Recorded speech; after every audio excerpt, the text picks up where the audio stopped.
नमस्ते, सत श्री अकाल। मैं सुल्तान अहमद सैफी आज मैं आप लोगों के लिए एक ऐसी ही नई मोटिवेशन स्टोरी लेकर के आया हूँ। ये कहानी उस परिवार की है जिस परिवार में जूते चप्पलों का काम होता था। तब उनका बेटा एक ऐसा कारनामा करता है कि पूरी दुनिया उनको सैल्यूट करने के लिए मजबूर हो जाती है। आज की कहानी सुनाने से पहले मैं आपको एक जरूरी सूचना दे दूं कि हमारे देश के प्रधानमंत्री श्री नरेंद्र मोदी जी ने जिस माँ के कोख से जन्म लिया था और उस माँ के आशीर्वाद से प्रधानमंत्री बने थे, अब उनकी माँ इस दुनिया में नहीं रही। अहमदाबाद के एक हॉस्पिटल में उनका निधन हो गया। तब उन्होंने अपनी नम नम आंखों से अपनी माँ को श्रद्धांजलि दी। आइए आते हैं आज की कहानी पर। ये कहानी है राजस्थान की राजधानी जयपुर की। जयपुर में इनके परिवार में माताजी, पिताजी और ये 3 भाई बहन हैं। इन तीनों भाई बहनों में ये सबसे छोटे हैं और ये सभी लोग अपने परिवार में रहते हैं और सुख शांति से रहता है। और इन सभी का परिवार एक मीडियम सा परिवार है। इनकी शुरुआती शिक्षा जयपुर में से ही पूरी हुई और इनके पिताजी एक मोची का काम किया करते थे। मोची का काम होता है जूते चप्पलें ठीक करना और जूते साफ करना, यानी कि पॉलिश करना। इनके पिताजी ये काम करते थे। एक दिन इनके पिताजी को किसी काम के सिलसिले में महाराष्ट्र जाना पड़ा। इनके पिताजी फिर महाराष्ट्र में एक घर ले लेते हैं और महाराष्ट्र में ही इनका पूरा परिवार रहने लगता है। फिर इनको अपनी शुरुआती शिक्षा पूरी करने के लिए महाराष्ट्र से ट्रेन पकड़नी पड़ती थी और अपनी पढ़ाई पूरी करने के बाद ये शाम को 3 बजे अपने घर आ जाया करते थे अपनी बहन के साथ। कुछ दिनों बाद इनकी शुरुआती शिक्षा पूरी हो जाती है। फिर ये 10वीं और 12वीं की परीक्षा देते हैं जयपुर में। तब वो उस परीक्षा में इनके बहुत ही अच्छे नंबर आते हैं और ये बहुत ही खुश हो जाते हैं।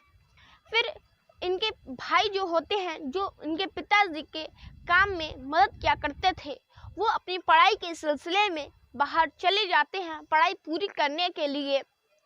तब इनके मन में एक विचार आता है कि मुझे पिताजी की मदद करनी चाहिए। भैया तो यहाँ पर है नहीं, पढ़ाई के सिलसिले में बाहर गए हुए हैं, तो मैं पिताजी की मदद कर देता हूँ। पिताजी की दुकान पर ही वो पढ़ाई किया करते थे और एक दिन इनके पिताजी मजाक में ही कहते हैं कि बेटा तुम कलेक्टर बन जाओ।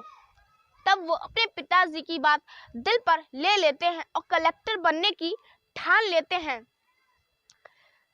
तब वो अपना दाखिला श्री राम डिग्री कॉलेज में लेना चाहते थे, पर उनको उस कॉलेज में नहीं मिलता है। तब उनके बड़े भाई, जो कि हमेशा की तरह उनको समझाते थे, वो इस बार भी समझाते हैं और कहते हैं कि तुम्हें श्री राम डिग्री कॉलेज में दाखिला नहीं मिला तो मत मिलने दो, तुम दूसरे कॉलेज में दाखिला ले लो। तब वो दूसरे कॉलेज में दाखिला ले लेते हैं और वहाँ से अपनी ग्रेजुएशन करते हैं और ग्रेजुएशन करने के बाद ये अपना सफ़र तय करते हैं यूपीएससी की परीक्षा पास करके कलेक्टर बनने का। तब वो यूपीएससी की परीक्षा का फॉर्म भर देते हैं सन 2015 में और जम कर के तैयारी करते हैं, लेकिन वो उस परीक्षा में सफल नहीं हो पाते हैं, असफल हो जाते हैं, फेल हो जाते हैं।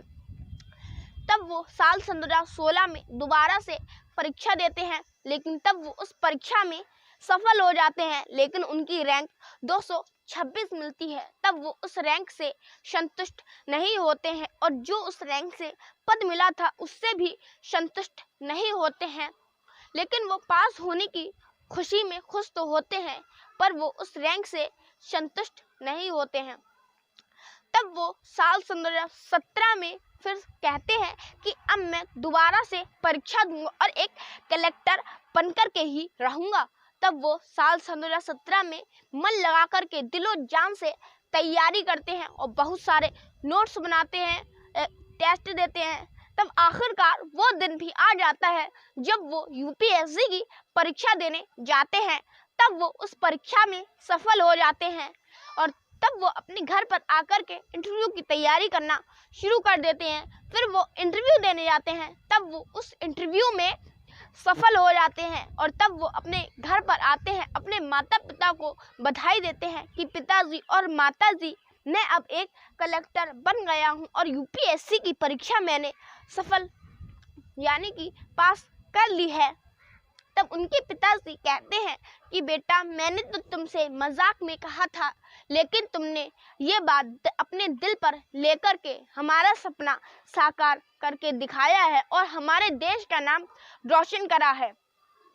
तब वो खुश हो जाते हैं और तब उनके घर पर अखबार वाले, मीडिया वाले, रिपोर्टर्स, प्रेस वाले सभी लोग आ जाते हैं इंटरव्यू लेने के लिए। तब वो इंटरव्यू में पूछते हैं कि सर, आपका नाम क्या है? तब वो अपना नाम बताते हैं कि मेरा नाम शुभम है और मैं एक आईएएस अधिकारी बन गया हूँ। तब उनके गांव वाले उनको बधाइयाँ देना शुरू कर देते हैं और दूर दूर के रिश्तेदारों की फ़ोन की घंटियां बजना शुरू हो जाती हैं बधाइयों के लिए। और वो उस college, Shri Ram degree college में, उस फंक्शन में भी जाते हैं। दोस्तों, इस कहानी से किसी को ठेस पहुंचाना नहीं था इसका, क्योंकि मुझे आप लोगों के सपोर्ट की बहुत ही ज़्यादा ज़रूरत है। जय हिंद, जय भारत।